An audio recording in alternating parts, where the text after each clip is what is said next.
Secretary, in exchange with Mr. Mills, you just testified under oath that you never owned a private jet. Mr. Chairman, I'd like to enter into the record article here from February 15th of 2023 that the John Kerry family private jet was sold shortly after accusations of climate hypocrisy. Mr. Secretary, do you stand by that testimony that you've never owned or I personally, your family? By your family? Personally, yes. My wife owned a plane and she sold the plane. You flew on that plane? Not in a number of years, but I have flown on it, sure. And this article is not then inaccurate that your family owned a plane, you flew on a plane. My wife owned here's the plane. Here's the issue. Yeah. This isn't some kind of partisan gotcha. When we are asking Americans to make serious sacrifices as we transition for the common good, and your family and or yourself are flying around on private jets, that smacks of hypocrisy. It actually hurts your cause, Mr. Secretary, but I'll move on. I just want to know from a record standpoint. Afford me the right, at least, to set the record straight here. I do not fly on a private jet. I do not fly. I fly commercially. Have you flown on a private jet since you've taken this position? Just let me finish. I have flown 5 times in the last 2.5 years on Millair, which you also fly on, sure. or some of you who travel fly on, 5 times. Otherwise, all of my trips are commercial airlines. Have you flown on a private jet in a personal or official capacity since you've taken this position? Possibly once. I'm trying to think of I think you need to take the broader point of how this appears to the American people as we're asking them to take that. Let me tell you why.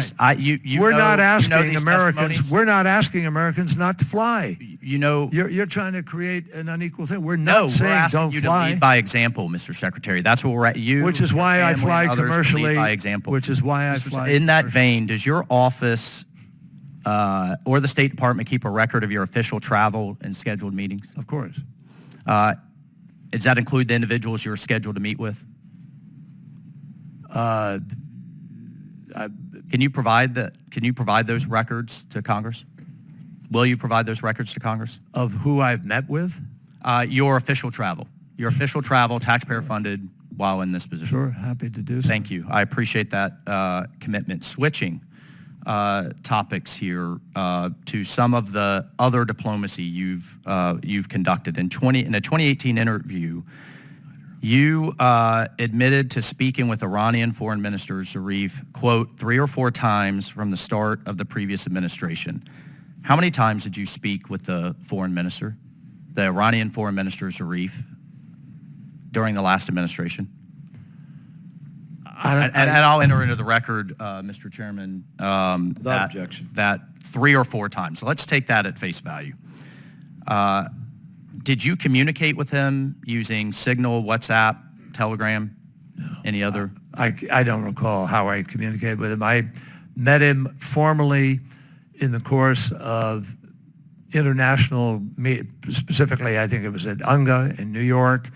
I saw him in Munich at the Munich Security Conference, which he was invited to. According to leaked audio provided by the New York Times, Zarif said you told him that Israel attacked Iranian assets in Syria at least, quote, at least 200 times, and Zarif was surprised you would reveal such sensitive information.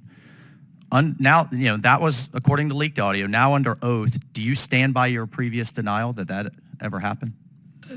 I absolutely stand by.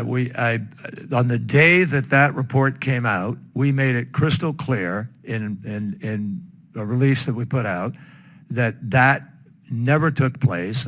It was at a time when there was public discussion of those attacks. It was in public circulation. Now, I don't know what he's confusing or what he did, but I can tell you that I never had that conversation, and I can tell you that in 5 years running one of the largest prosecutor's offices in America, in 2 years as lieutenant governor, in 28 years in the Senate, as a member of the Intelligence Committee, as a This is why I'm going. I only have a few seconds left. Nobody ever questioned. This is why I'm raising that issue. would you find it appropriate if a former Trump administration official traveled around and talked to the same officials you are and said, you don't have to abide by these agreements, hold fast till 2024, a new regime or a new administration may be coming in, and therefore undermining current administration diplomacy?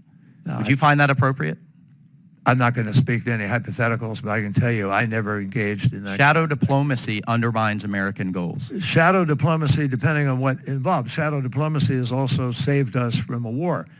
If you look at 1963 with the Cuban Missile Crisis, it was behind the scenes, back Mr. channel Secretary, I would posture that your shadow diplomacy now has us on the verge I wasn't of Iran conducting having shadow a nuclear diplomacy. weapon. I was at a security That conference. is now exploding as they race towards full enrichment from 20% to 60%, on the verge of having a nuclear weapon and a nuclear arms race in the Middle East. And the reason that has happened is that Donald Trump pulled out of the agreement. We don't undermine other administrations. The reason that happened, my friend, is because Donald Trump pulled out of that agreement. There was no way they could have had a nuclear weapon under the agreement that existed. And even in Israel, the security establishment of Israel believed that agreement had done the job. President Trump just pulled out. Chair now Gave it away. recognizes Mr. Schneider.